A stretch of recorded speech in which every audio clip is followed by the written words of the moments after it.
Hi, fourth graders. I wanted to quickly review what we've learned about patterns so far this week.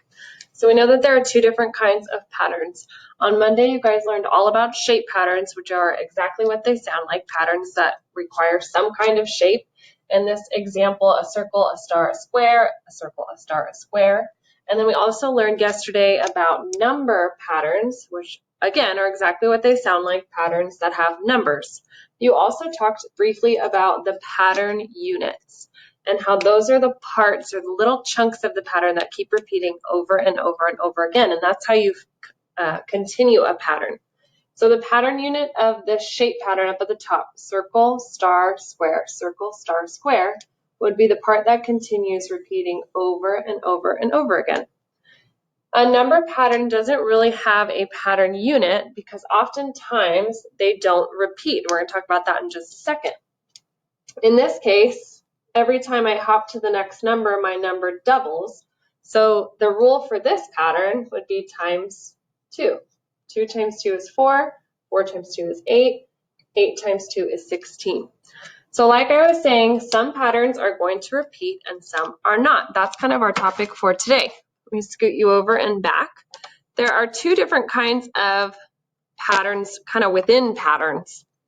You can have a growing pattern, which again is just what it sounds like. You have your pattern and it's getting bigger and bigger and bigger each time. That can be with either shape or numbers.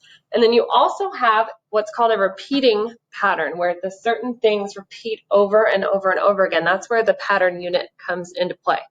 So let's focus first on the growing patterns. So if a pattern is growing, I have to figure out what part of it is growing in order for me to continue the pattern. So if I look at this first example, I have one circle here, then I have 3, then I have 6. But oftentimes shape patterns aren't really about the numbers, it's about the picture. So if I look at this, I see that I added these 2 on the bottom row. Then I added another bottom row. So what I'm thinking over here, I added 2, I added 3. I think here I'm going to add 4 on the bottom row, and then the rest is going to stay the same. Kind of like a growing pyramid every single time. So that's a growing shape pattern. You can also have growing number patterns. So I have a number like 3, and every single time it's getting just a little bit bigger. How much bigger is what I have to find out, because that's the rule that will allow me to continue this pattern. So I see I go from 3 to 6, that's plus 3. Let's see if that's the rule. 6 to 9 is also plus 3. 9 to 12 plus 3. I'm pretty confident that that's my rule here. So 12 plus 3 is 15. These are both considered growing patterns because on the top, we grew in shapes. It literally grew bigger. And on the bottom, the numbers grew bigger. They got larger each time. That's different than a repeating pattern. Repeating patterns, like I said, are where the pattern units come into play.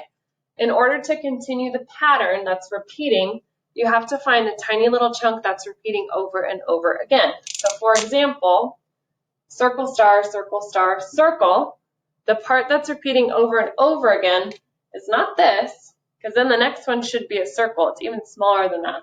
It's just one circle and one star. Circle, star, circle, star, circle. The next one would be a star. I'm not getting any bigger. I'm not putting more circles or more stars because it's just a repeating pattern.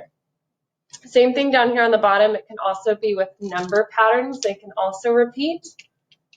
This one here has 3, 6, 3, 6, 3. So I'm supposed to find the next one. But in order to do that, I have to find the pattern unit, which is 3, 6.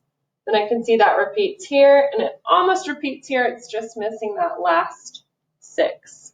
So within your shape patterns and your number patterns are also growing patterns and repeating patterns. So you guys are going to practice this a little bit more with your teacher.